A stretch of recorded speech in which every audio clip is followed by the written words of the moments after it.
What is going on, everybody, and welcome back to Stars and Stripes. The World Cup is just around the corner. We are 3 weeks away. Yes, finally, only 3 weeks away from the U.S. kicking off against Wales in the opening match of the group stage. Next week, Gregg Berhalter is going to reveal the 26 Americans going over to Qatar on that quest for glory. This is the Stars and Stripes 2022 U.S. Men's National Team Squad Prediction Show. And it's a goal for the United States. Le va a pegar al arco, busca el pelotazo, Simplistic, you're listening to Stars and Stripes. It's just me today, guys. Ryan could not make the recording, but he still was very much involved in the making of the squad and the production of this episode. But anyway, let's just jump right into it. Gregg Berhalter, as I mentioned in the introduction, is going to be announcing the squad on November 9th at 2 p.m. Pacific time. You guys can catch that on ESPN2. I know both Ryan and myself, and I'm sure most of you will be watching. And that's when we're going to find out the official 26 players that are going to be on the plane to Qatar to compete for the World Cup. Okay, so the way we broke things down here for this episode is we're going to start with the locks, the guys who 100% surefire, if they're fit and firing, come, in the next couple of weeks, they're going to be on the plane to Qatar, and they're most likely going to be starting in the squad, making a major impact. The next three guys are guys that we're pretty much like 90-95% sure they're going to be there. They might be starting, but more likely we could see them coming off the bench, and then the rest. And we have 25 names for only 9 spots there. So that's where a lot of the controversy, the back end depth players that we could see coming off the bench and maybe having a major impact lie. But here for this episode, we're going to start with the locks. And the first guy on that list is the most obvious name of all. It's Christian Pulisic, Captain America. We know he's going to be our most important player, our talisman going into the World Cup, our number 10. He's on the plane. We all know it. We love him. Moving on. Weston McKennie as well. And here's more of an interesting one. Unfortunately, Weston McKennie last week picked up an injury playing for Juventus. He did score in the Champions League, but he got a thigh injury, which people are saying could put his World Cup in jeopardy, but it's not as bad as we had feared. It's only going to be about 2 weeks, and with 3 weeks away from the tournament, he should be ready to go for Wales, and we know he's going to be in the squad. That's our guy, Weston. The next name on the list, it's Tyler Adams. We know how important he is, being in the center of the midfield, breaking up the opposition play. He's going to be on the plane. The next name I have here is Yunus Musah.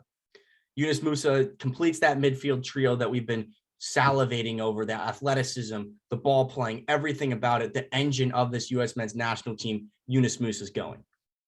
Next guy, a winger, Tim Weah.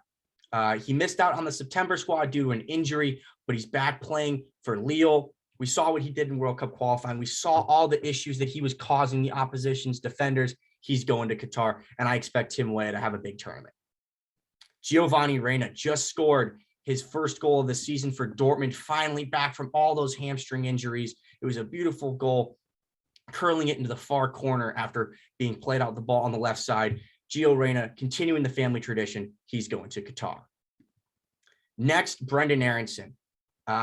Earlier this season, before the season, actually, I said I think this guy's going to have a major impact in the Premier League playing for Jesse Marsch, and that's exactly what he's done. He's such a positive influence going forward for this U.S. men's national team and for Leeds United. We all know he's on the plane. The next guy is Jesus Ferrer, coming off a fantastic MLS season for FC Dallas. He's the guy most likely that we believe Gregg Berhalter is going to be starting up front.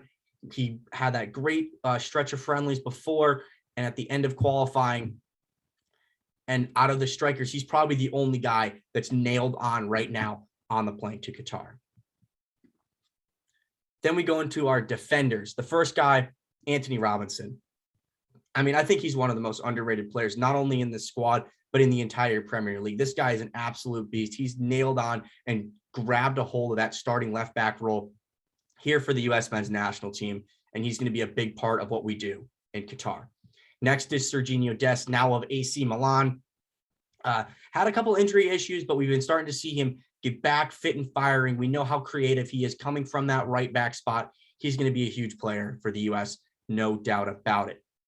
Walker Zimmerman. He's the only nailed-on center back we have. The biggest question for the U.S. defensively is who's going to pair Walker Zimmerman in the center of defense. We're going to get into that later. There's a bunch of different names that could be in that group, but Walker Zimmerman for sure is going to the World Cup, and he's probably, if not certainly, to be a starter. And then you have 2 of the 3 goalkeepers. Who's going to start? That's another debate, but both Zach Steffen and Matt Turner are going to be on the plane to Qatar. So that makes 13 locks, surefire players that are going to Qatar. I'll go through the names one more time, and you guys will be seeing a graphic on your screen for those of you watching on YouTube. And the names once again are Christian Pulisic, Weston McKennie, Tyler Adams, Yunus Musa, Tim Weah, Gio Reyna, Brendan Aronson, Jesus Ferreira, Anthony Robinson, Serginho Dest, Walker Zimmerman, Matt Turner, and Zach Steffen. Okay, for these next group of players, that's the guys that we think are 90 to 95% likely to be on the plane. They might not be starting, but they're going to be on the plane. We expect them to play a role off the bench and in the squad. And in this group, we have 3 players. The first of which is Kellen Acosta. He played in every game during qualifying for Gregg Berhalter, mostly coming off the bench in a reserve role. We could see him inserted into a starting role due to injuries within the midfield right now, but Kellen Acosta, he's having a great season for LAFC, still playing. They're on their way to the MLS Cup finals. That game hasn't been played yet as of the time of recording, but we could be seeing an MLS champion, Kellen Acosta, fit and firing, full of confidence on the plane to Qatar. The next guy is Aaron Long. Now, he was out injured for a long time with a ruptured Achilles, and he didn't necessarily cover himself in glory in the previous friendlies and matches that he's played since coming back from that injury. But right now, he's definitely one of the names that I think Gregg Berhalter, if not the top name for Berhalter in terms of pairing with Walker Zimmerman in that opening game against Wales. Is he going to start? Who knows? I'm not sure if that's the best option for the U.S. However, Aaron Long is going to be in the squad. And then the last guy I have on that list is DeAndre Edlin. DeAndre Edlin probably not going to start because he's behind Serginho Dest and Anthony Robinson in the pecking order. However, he's probably going to be the only guy in this team that has World Cup experience, and that is invaluable. He's been having a good MLS season since he's come back to the States to play for Inter Miami. He's going to be a big part of the squad, and his leadership and experience is going to be invaluable. So that brings us to the rest. We have 25 names for 9 spots. Through the locks and the 95 percenters, that was 16 players, I believe. Wait, did I count wrong? Yeah, 16 players. So there's actually 10 spots. I can't do math. So we have 25 players for 10 spots. And these are guys, some of them are more likely than others, but these are the guys that are within the pool that have a realistic shot to make it to the World Cup. And we're going to do this one by position, starting with the goalkeeper. I have 3 names here: Sean Johnson, Ethan Horvath, and Gaga Slonina. And some people might be wondering, Gaga Slonina, the guy from Chicago Fire, the young kid. Yeah, he made the provisional U.S. men's national team MLS camp, where Gregg is bringing in players to get a little bit of fitness who are done with their MLS seasons, but doesn't want them to become out of fitness and not be ready to go. He was one of the names on that list, which surprised me. So that means he's still in contention, and he probably is in Gregg Berhalter's provisional squad. However, I think the real debate here comes down between Sean Johnson and Ethan Horvath. Both of these guys have been playing. Ethan Horvath has been playing a lot better now in the championship with Luton. Sean Johnson, we know, an experienced player for New York City FC. We saw him have a couple really awesome saves when he played against Uruguay. And then obviously the heroics of Ethan Horvath back in the Nations League, saving those penalties against Mexico. So that's where the debate comes in. And the third choice goalkeeper, almost 90% of the time, doesn't play in a World Cup. So there are the thoughts of, do you want the young player to get the experience? And that's where a guy like Slonina comes into the conversation. Or do you want a guy that has experience in the squad? And yes, Sean Johnson doesn't have World Cup experience. However, we've seen him win an MLS Cup. He's a very experienced player, 30 years of age. He's been around the block. He's been in a lot of different squads, even if he hasn't been playing for the U.S. And then you got Ethan Horvath, and that has the penalty aspect, because penalties come into effect come the knockout stages. And we saw what he did against Mexico, saving the PK. Is that something that plays into Gregg Berhalter's mind? Well, for me, I think we're going with Sean Johnson strictly because of the experience. We saw what he did if needed to come into action against Uruguay. And this is a very young squad. So the amount of old heads that have been around and had as much experience playing in high pressure situations is you need as many of those guys as you can get. Now moving on to the center back position, we already have Walker Zimmerman and Aaron Long on the plane in the squad going to Qatar. And here in this third tier, we have 8 players realistically shooting for probably about 2 or 3 spots. Japan released their squad today. They had 9 defenders. In previous lineups, such as the September squad for the US, we saw 9 defenders go. So you probably are looking at 3 of these guys on this list joining Zimmerman and Long. Starting things off here in this tier, we got Chris Richards. Haven't seen him play a ton for Crystal Palace this season. He's been in and out of the lineup, struggling with injuries and fitness, but a very talented player. We saw what he did at Hoffenheim, and a player that Gregg Berhalter clearly rates. Next, Eric Palmer Brown. We saw him be a late addition into the September squad. Mark McKenzie, a guy that's been playing a lot in Belgium, been getting a ton of minutes, actually been performing very well at the club level. However, in that September squad and those September friendlies, definitely didn't cover himself in glory, did not play well. The next guy is Cameron Carter-Vickers, then Tim Ream. And this is one of the biggest conundrums. It doesn't seem likely that Berhalter wants to take him, but Tim Ream has been so good this season for Fulham, playing almost every minute of every game in the Premier League. I know he's kind of old and the fitness might not be where some of these younger guys are, but Tim Ream has to be on the plane. But I don't think Berhalter is gonna bring him. It doesn't seem likely that he's gonna include him in the squad, and I think that's probably the second biggest snub out of all these guys. I'll get to the bigger one later, but I personally feel like if it were my squad, I'd want Tim Ream in there for that experience, for that leadership in a squad that doesn't really have a ton of it. But moving on, we got James Sands from Rangers. He's in the provisional squad, and I just don't think James Sands is good enough. I don't see Gregg Berhalter taking him. When James Sands has played for the U.S. men's national team, it just hasn't been very good. I don't necessarily rate him as a midfielder. I think he's a better center back. However, the options above here, I think, vastly outshine him. The next 2 names we have are more of long shots, John Brooks and Matt Miazga. And with John Brooks, if you would have told me a year ago that John Brooks was most likely not going to be in the squad, I would have called you crazy. In fact, I thought he would probably be in that tier 1 and the guy that we'd be trying to figure out who's going to be pairing John Brooks, not Walker Zimmerman. So a fall from grace and a fall out of favor from John Brooks. He's had some really good performances as of late for Benfica since signing for them in the past window, but I think it's probably a long shot for him. And Matt Miazga, most likely in that provisional squad that Berhalter gave to FIFA. They didn't release that, but I think for him, it's too much of an ask for him to be up there. So that leads us for 4 players. All 4 of these guys were in the last squad for the U.S. in September, and you're probably only going to be looking at 3 of these 4 guys. The first name that I'm putting in the squad is Chris Richards. And that's basically purely just based off of talent. I think he's just more quality than the rest of the bunch. Yes, he hasn't played a ton. Injuries have been lacking, but right now, according to reports, he's fit and firing. Gregg Berhalter has seen him. When he's played in the U.S. men's national team shirt, he's done very well. The next 2 guys are Mark McKenzie and Cameron Carter-Vickers.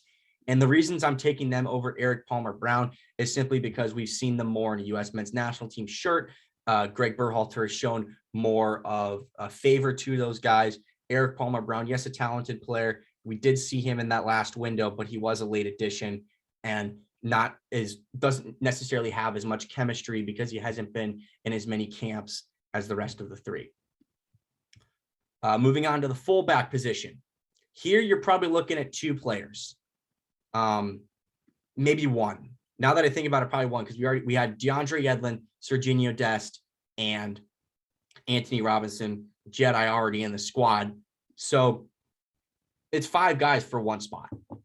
Reggie Cannon, we've seen him play a decreasing role over the last year or 2 with the U.S. Joe Scaly, who's been spectacular this season over for Borussia Mönchengladbach in the Bundesliga. George Bello, Sam Vines, two guys that recently moved over to Europe and are having some impact for some European clubs.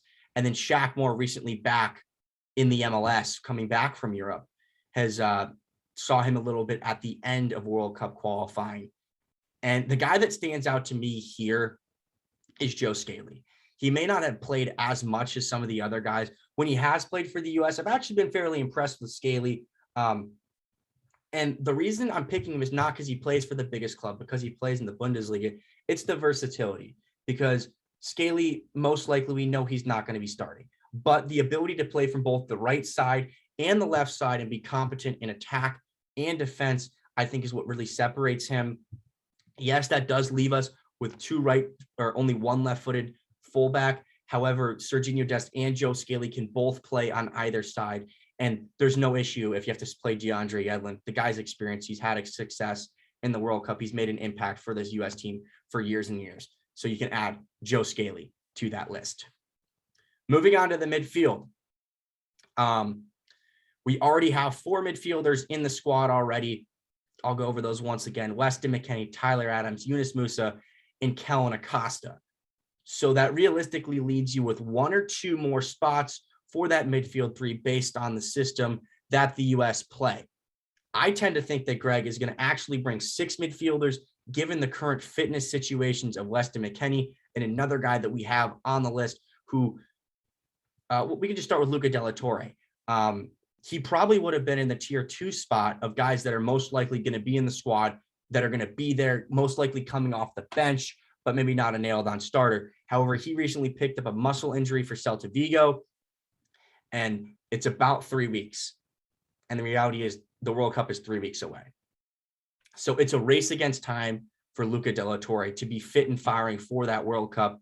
We put him in the squad just because it seems like he's going to be just about ready there. And because he's probably not going to be asked to play 90 minutes, he's the type of guy that can come off the bench and provide a little bit of a spark with his creativity and his ability to control possession of the ball.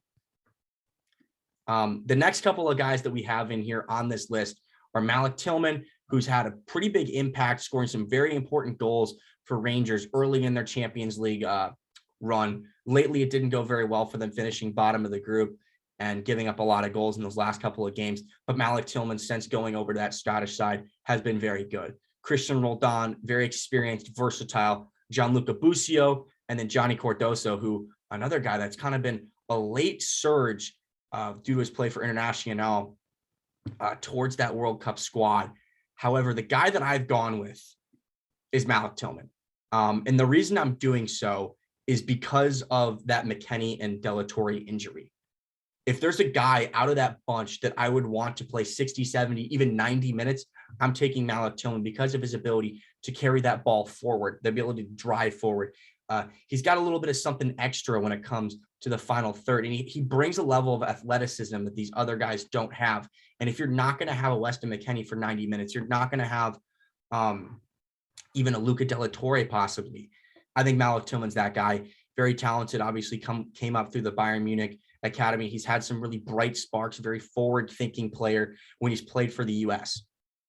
So we can add Luca de la Torre and Malik Tillman to the squad. So that now brings us to the most controversial and contentious position on the field, the forward roles.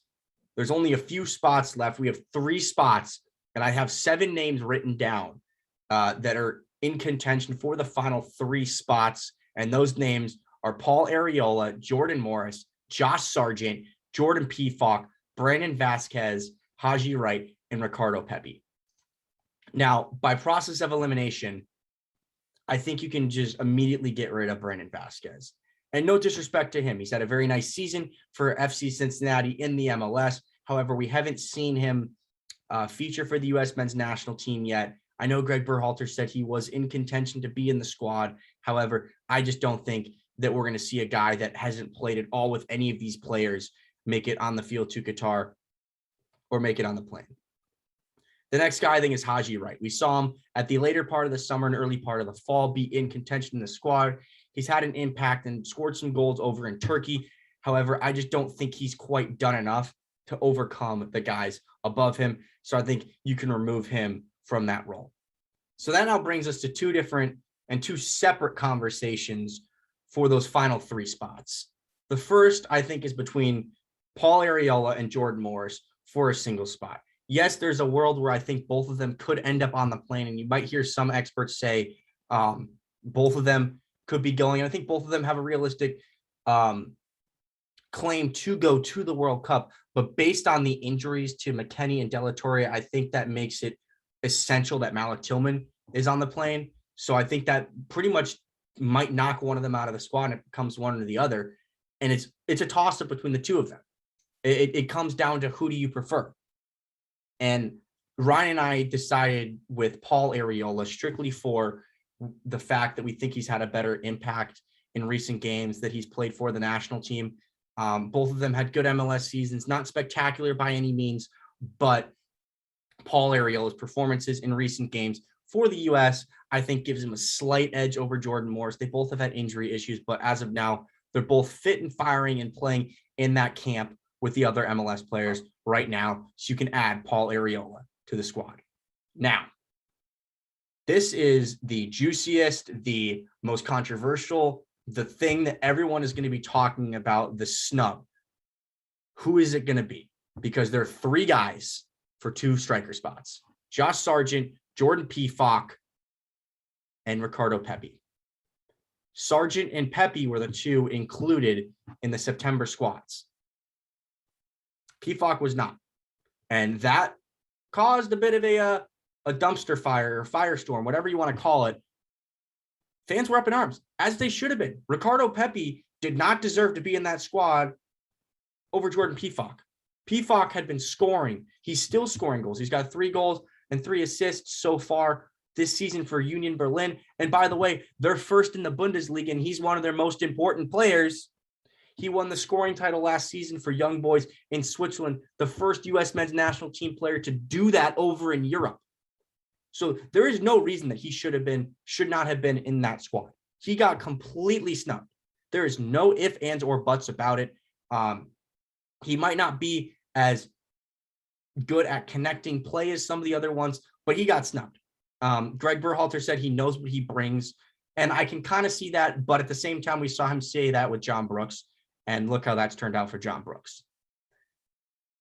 Then that brings you to Ricardo Pepi, because the comparison between the 2 is similar styles, big guys, not necessarily the buildup, don't bring players in as much as some of the other ones, but once they get in the box, they can have an impact.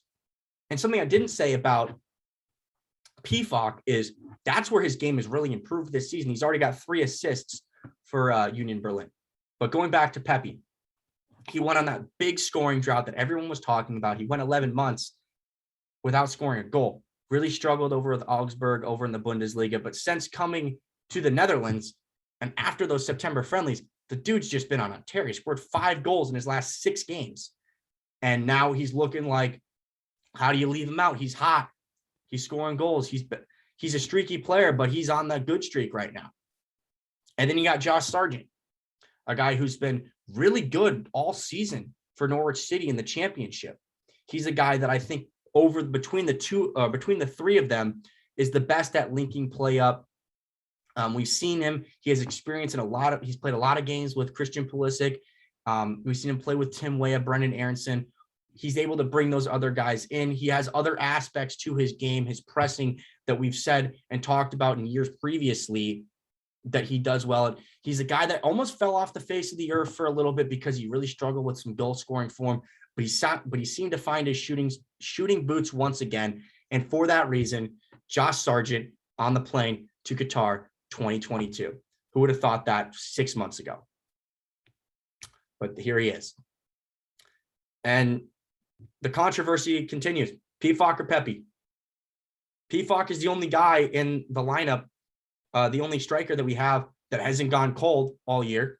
He's consistently scored goals throughout the qualifying cycle and throughout the World Cup buildup thing, but Berhalter just doesn't seem to like him. He's stuck with Pepi through his goal scoring droughts. He believed in him. He keeps putting him out there and keeps saying Pepe's the guy, Pepe's the guy, Pepe's the guy. We think he can do it. We think he can do it. And now Pepe's scoring goals. And because of that love that we think Gregg Berhalter, and we've seen Gregg Berhalter show Ricardo Pepi, and I think a lot of it has to do with Pepe probably saved his job back during qualifying when he came on against Honduras and scored those goals and really reinvigorated this team early in qualifying by getting that goal where he had a hand in all 4 of those goals in that one qualifying match. And for that reason, I think it's going to be Pepe. Now, I think Jordan Pefok should be in over Pepe. I think he's a better player at this point. And that's not fair. And he is the biggest snub in this entire squad. He should be mad. I would be livid if I was Jordan Pefok and not in this squad. But I just don't think he's going to be in it. And it's crazy. And Gregg Berhalter should be taking flame for this, especially if we really struggle to score goals, which I hope that doesn't happen. I think we all hope doesn't happen. And for that, we need our wingers to step up. And I think they can, because that's where the strength of the team is. But if you're trailing a match or you're chasing a goal,